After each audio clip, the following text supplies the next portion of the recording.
제14장.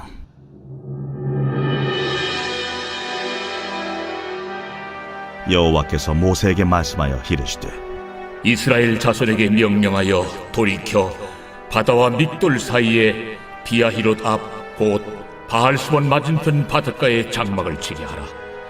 바로가 이스라엘 자손에 대하여 말하기를 그들이 그 땅에서 멀리 떠나 광야에 갇힌 바 되었다 하리라.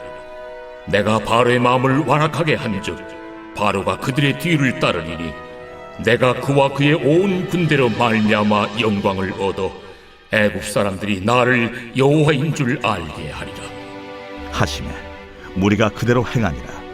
그 백성이 도망한 사실이 애굽 왕에게 알려지매 바로와 그의 신하들이 그 백성에 대하여 마음이 변하여 이르되, 우리가 어찌 이같이 하여 이스라엘을 우리를 섬김에서 놓아 보내었는가 하고 바로가 곧 그의 병거를 갖추고 그의 백성을 데리고 갈새 선발된 병거 600대와 애굽의 모든 병거를 동원하니 지휘관들이 다 건드렸더라. 여호와께서 애굽 왕 바로의 마음을 완악하게 하셨으므로 그가 이스라엘 자손의 뒤를 따르니 이스라엘 자손이 담대히 나갔습니다. 애굽 사람들과 바로의 말들, 병거들과 그 마병과 그 군대가 그들의 뒤를 따라 바알스본 맞은편 비하히롯 곁 해변 그들이 장막 친 데에 미치니라. 바로가 가까이 올 때에 이스라엘 자손이 눈을 들어 본즉 애굽 사람들이 자기들 뒤에 이른지라. 이스라엘 자손이 심히 두려워하여 여호와께 부르짖고 그들이 또 모세에게 이르되, 애굽에 매장지가 없어서 당신이 우리를 이끌어내어 이 광야에서 죽게 하느냐? 어찌하여 당신이 우리를 애굽에서 이끌어내어 우리에게 이같이 하느냐? 우리가 애굽에서 당신에게 이른 말이 이것이 아니냐? 우리를 내버려 두라. 우리가 애굽 사람을 섬길 것이라 하지 아니하더냐? 애굽 사람을 섬기는 것이 광야에서 죽는 것보다 낫겠노라. 너희는 두려워하지 말고 가만히 서서 여호와께서 오늘 너희를 위하여 행하시는 구원을 보라. 너희가 오늘 본 애굽 사람을 영원히 다시 보지 아니하리라. 여호와께서 너희를 위하여 싸우시리니 너희는 가만히 있을지니라. 누구나 두려운 감정이 있습니다. 두려움이란 감정은 우리가 살아갈 때 필요한 감정입니다. 두려움이란 아직 일어나지 않았지만 현재의 내가 경험하는 어떤 징후를 과거에 경험했던 일과 연관해서 생각하면서 그 일이 나에게 일어날 것 같은 것에 대해서 느끼는 불안한 감정입니다. 이것이 긍정적으로 작용할 때 우리는 위험한 상황을 빨리 알아채고 피할 수 있고 우리 자신을 안전하게 지킬 수 있습니다. 그런데 그것이 부정적으로 작용할 때에는 늘 불안과 초조 또는 안달 같은 것으로 불안정한 심리를 갖게 됩니다. 아무리 좋은 일을 경험하고 있다고 하더라도 과거에 안 좋은 일을 경험했던 사람은 그 일 때문에 현재의 나를 불안 가운데 살아가도록 하는 것입니다. 마찬가지로 우리가 하나님을 믿고 따라가는 신앙생활 가운데서도 두려움은 중요하게 작용합니다. 오늘 우리가 같이 읽은 본문 말씀이 출애굽을 하면서 겪게 되는 이 불안과 두려움을 겪는 이스라엘에 대한 이야기입니다. 그리고 동시에 이 이야기는 하나님을 믿고 따라가는 자들이 겪게 되는 신앙의 삶 가운데 겪는 불안과 공포에 대한 이야기입니다. 그리고 이 두려움을 극복하고 보게 되는 하나님의 영광에 대한 이야기이기도 한 것입니다. 이스라엘 백성은 드디어 애굽의 종살이에서 벗어나게 되었습니다. 하나님은 이스라엘을 구원하기 위해서 이미 10가지 재앙을 애굽에 내리셨습니다. 애굽의 바로와 신하들은 그 일을 겪으면서 자신들이 겪은 그 일을 통해서 자신들이 섬겼던 신들인 해와 달, 강, 비 혹은 바람 등 어떤 신들이라도 자신들을 도울 힘이 없음을 알게 되었습니다.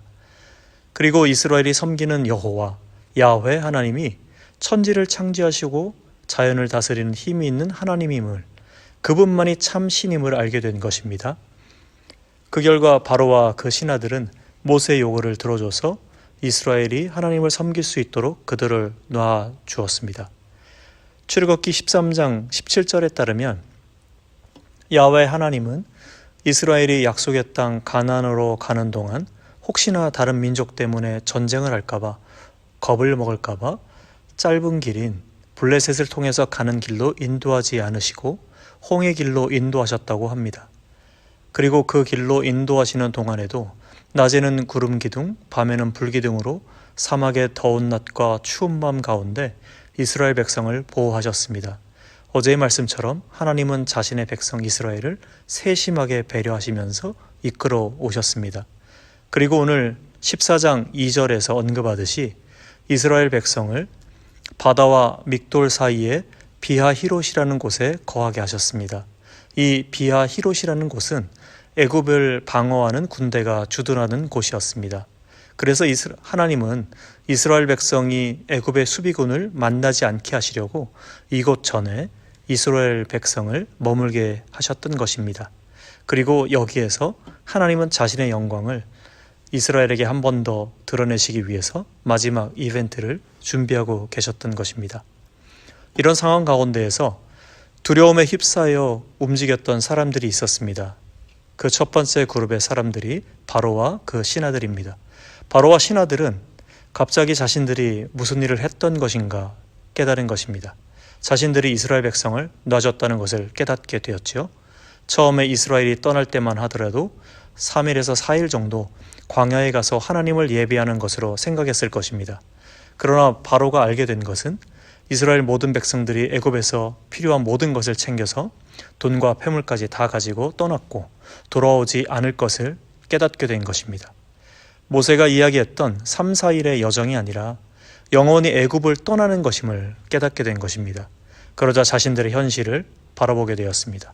자신들을 도와주고 섬겼던 사람들이 사라졌음을 알게 되었습니다. 경제를 담당해야 하는 사람들이 없어진 것이지요. 건물을 짓는 사람들뿐 아니라 애굽의 가정에서 섬기고 있던 많은 노예들 또한 사라진 것을 알게 되었습니다. 이스라엘 백성과 애굽의 종되었던 사람들이 다 떠났기 때문에 결과적으로 애굽 전 지역에 경제적인 큰 타격과 사회 전체에 혼란이 생긴 것입니다. 바로와 신하들은 자신들이 입었던 자신들의 신들에 대한 불신뿐 아니라 정치적으로 흔들릴 입지에 대한 두려움, 그리고 자신들이 겪게 되는 사회적이고 또 경제적인 손실과 불안에 대한 두려움을 가지게 된 것입니다. 바로는 이 경제적인 타격과 사회적으로 야기된 혼란에 대해서 불안한 마음을 가지고 있었고 그것이 분노와 후회로 표현되었습니다. 분노와 화 또는 후회는 두려움에서 근거하는 것입니다.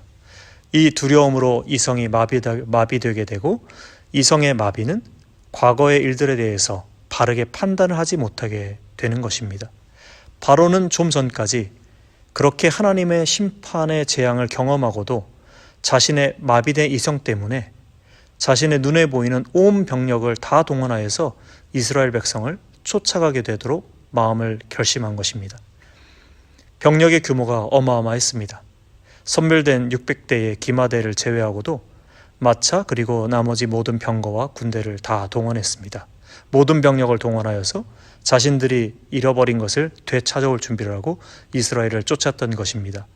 하나님이 자신의 영광을 위해서 바로를 부추기셨던 것도 있지만 보다 더 그 근본적인 것은 바로의 분노와 화 때문에 생긴 마비된 이성으로 겪게 된 그 두려움 속에서 자신이 겪었던 일들을 잊어버리고 잘못된 판단과 잘못된 행위를 하게 된 것입니다. 그런데 두려움에 휩싸여서 잘못된 판단을 내린 사람들이 바로와 신하들 외에 이스라엘 백성이 있었습니다. 이스라엘 백성들은 자신들을 쫓아오는 바로의 군대를 보았습니다. 애굽 사람들이 자신들을 죽이기 위해서 몰고 오는 그 기병 마차들을 본 것입니다.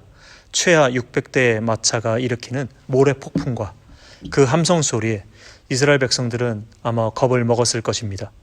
전쟁 경험이 한 번도 없는 이스라엘은 당시에 최고의 전투민족인 애굽인들이 자신들을 죽이기 위해서 자신들과 전쟁을 하기 위해서 몰고 온 그 모습에 정신이 혼미해졌습니다. 그리고 두려움에 휩싸이게 된 것입니다. 14장 8절에 보시면 방금 전까지만 해도 이스라엘 백성은 담대히 애굽에서 나왔다고 기록하고 있습니다. 담대히라고 번역된 말의 원래 의미가 손을 높이 들고 또는 높은 손을 가지고라는 의미입니다. 즉 축제와 환희 속에 자신들이 애굽을 이겼다고 하는 그런 표시로서 손을 높이 들고 나온 것을 표현한 것입니다. 이스라엘 백성은 긍지를 가지고 담대하게 그리고 교만스럽게 전쟁에 승리한 것처럼 승리의 행진을 하듯이 애굽을 나왔던 것이었습니다. 그러나 지금 이스라엘 백성은 그 담대한 모습, 환희와 기쁜 모습은 온데간데없고 바로와 그 군대의 모습을 보고 패닉에 빠진 것이었습니다. 두려움에 휩싸이면 이성이 마비되고 그들의 기억을 혼란하게 만듭니다. 즉 이스라엘 백성은 현재 바로의 그 군대의 위형을 보면서 두려움에 빠져서 중요한 사실, 즉 정말 그들이 기억해야 하는 사실들을 잊어버리게 된 것입니다. 그것은 불과 며칠 전까지 하나님이 자신들을 위해서 해오신 10가지 재앙을 비롯해서 지금도 불기둥과 구름기둥으로 인도하고 계시다는 그 사실을 보고 있으면서도 기억하지 못하는 것입니다. 자각하지 못하는 것입니다. 그래서 현실의 공포가 그들을 잠식했고 잡아먹었고 그들은 그 두려움 때문에 하나님께서 그들을 위해 하신 모든 것들을 잊어버리게 된 것입니다. 그리고 더 나아가서 자신이 한 일에 대해서 후회하고 모세에게 이렇게 된 것에 대해서 분노와 화를 지금 토해내고 있는 것입니다. 그들은 모세에게 자신들을 왜 애굽에서 데리고 나와서 이 고생을 하게 하고 지금은 왜 죽게 만들었냐고 후회와 원망을 지금 퍼붓고 있는 것입니다. 이렇게 두려움은 이성을 마비시킵니다. 두려움은 과거의 부정적인 것을 끄집어내서 현재의 긍정적인 것들까지도 없애버리고 다 날려버립니다. 이 두려움의 공포가 이스라엘 백성으로 하여금 지금 자신들이 그토록 저주하며 벗어나고자 했던 종의 삶이 더 좋았다고, 더 나았다고 생각하는 부정적인 생각을 만들게 된 것입니다. 그리고 결과적으로 하나님의 약속을 따라서 주어지는 자유의 삶까지도 포기하게 만든 것입니다. 이 여행은 종의 신분을 벗어나서 자유자가 되기 위한 여정 아니었습니까? 그리고 지금 현실의 공포가 이 여행이 자유를 위한 위대한 여정이 아닌 죽음으로 가는 공포의 여행으로 느끼게 만든 것입니다. 여러분, 우리가 오늘 본문에서 주목해서 봐야 하는 사람이 한 명 더 있습니다. 이스라엘이 두려움과 공포를 느끼고 있는 그곳에 모세도 같이 있다는 사실입니다. 이스라엘이 공포를 느끼고 있는 그곳에서 모세만은 전혀 그들과 달랐음을 기억하셔야 합니다. 오히려 모세는 이스라엘이 느끼는 그 공포를 없애고 있었습니다. 모세에게는 이스라엘이 보여주고 있는 바로와 그 군대에 대한 두려움과 공포의 모습을 볼 수 없습니다. 이스라엘처럼 소리를 지르며 원망과 저주도 퍼붓지 않았습니다. 오히려 하나님에 대한 신뢰와 그분이 이 어려운 상황 가운데에서 우리를 구해 주실 것이란 사실에 대한 절대적인 믿음과 하나님이 우리를 위해서 싸워서 이길 것이라는 확신을 가지고 있었습니다. 그렇다면 모세와 이스라엘 백성의 차이점은 무엇이라고 생각하십니까? 왜 한쪽은 두려움에 휩싸여서 원망과 불평을 내뱉고 다른 한쪽은 평온한 가운데 하나님이 우리를 위해서 싸우실 것을 기대하고 있을까요? 아마도 이 둘의 차이점은 얼마큼 하나님에 대해서 알고 그분과 친밀하고 또 그분과 함께 살아온 삶의 경험이 얼마큼 많았을까, 그리고 그것에 근거해서 얼마큼 더욱 큰 신뢰를 가지고 있는가에 대한 차이일 것입니다. 그리고 하나님이 행하신 일에 근거해서 현재 상황을 직시하고 어떻게 분석하는가에 대한 차이일 것입니다. 이스라엘 백성은 현실을 바르게 직시하지 못했고 판단하지 못했습니다. 바로와 그 군대가 주는 위협과 공포만 그들 마음에 새겨져 있었기 때문입니다. 그래서 현실을 바르게 보지 못하고 바른 결심을 하지 못한 것입니다. 그러나 이와 반대로 모세는 바로의 군대를 본 것은 같았습니다. 이스라엘 백성과 다른 것이 있다면 그 바로와 그 군대를 이제까지 다뤄왔던 하나님의 놀라운 능력을 기억하고 있다는 것입니다. 그리고 그것을 현실에 적용한 것입니다. 이스라엘 백성과 모세 둘 다는 이제껏 동일하게 하나님의 일하심을 경험했습니다. 10가지 재앙뿐 아니라 구름기둥과 불기둥의 인도하심까지도요. 그런데 지금 동일한 시험지를 받고서는 같은 시험지를 받고 전혀 다른 결론과 답을 내린 것입니다. 이스라엘은 공포와 두려움 속에 불평과 화를 내면서 후회하는 삶을 보였고, 반대로 모세는 이 가운데 마음을 더 굳건히 하며 하나님에 대한 신뢰와 기대 속에서 하나님의 영광을 보기를 바라는 소망을 갖고 있는 것이었습니다. 잠잠히 이 어려움 속에 그분의 간섭을 기다리는 것이었습니다. 현실을 보는 것은 같지만 과거에 하나님을 기억하고 교제하고 신뢰하는 방식이 서로 달랐기 때문에 이스라엘 백성과 모세의 태도가 서로 달랐던 것입니다. 사랑하는 성도 여러분, 우리가 그리스도인이 된다는 것은 자유를 향한 위대한 여정입니다. 자유를 위한 싸움입니다. 그리고 동시에 하나님의 영광을 마주하는 여행이기도 합니다. 이 자유를 향한 싸움은 한편으로 하나님을 얼마나 신뢰하면서 살아가는가에 대한 것이면서 동시에 다른 한편으로는 과거의 나로 돌아가려고 하는 옛 사람과의 싸움입니다. 육적인 삶으로 돌아가려고 하는 나쁜 습관과 불신앙과의 싸움인 것입니다. 이럴 때 바로처럼 우리의 삶을 위협하려고 하는 세력이 늘 강하게 쫓아옵니다. 바로처럼 모든 전력을 다 동원해서 우리의 신앙을 위협하고 무너뜨리려고 하는 것입니다. 그것은 우리 자신을 무너뜨리고 우리의 공동체를 무너뜨리려고 하는 것입니다. 이런 두려움의 순간, 힘든 순간이 올 때에 하나님이 우리를 위해서 행하신 선한 일들을 기억하실 수 있기를 바라겠습니다. 공포에 휩싸여 꼼짝달싹 못하는 존재가 아닌 하나님이 베푸신 사랑과 은혜를 기억하셔서 그 공포와 두려움을 이기시고 더 나아가 이 모든 두려움과 어려움을 이기고 보여주실 하나님의 영광을 기대하는 삶 되시길 바랍니다. 오늘도 매 순간 하나님이 우리의 삶 가운데 참여하셔서 보여주실 그 영광을 기대하는 참된 성도 되시길 축원합니다. 기도하겠습니다. 너희는 두려워 말고 가만히 서서 여호와께서 오늘 너희를 위하여 행하시는 구원을 보라고 말씀하신 하나님, 오늘 우리의 삶에서 하나님께서 베푸신 그 사랑과 은혜를 기억하기를 원합니다. 우리가 바라는 온전한 자유를 위한 삶 가운데에서 우리를 발목 잡고 있는 두려움과 공포를 이길 수 있게 해주시고 모세처럼 온전하게 하나님을 신뢰하도록 인도해 주시옵소서. 오늘도 하나님이 우리에게 베풀어 주시는 은혜 가운데 주님의 영광을 보기를 원합니다. 오늘도 저희들에게 주신 모든 것에 감사하며 예수 그리스도의 이름으로 기도했습니다. 아멘.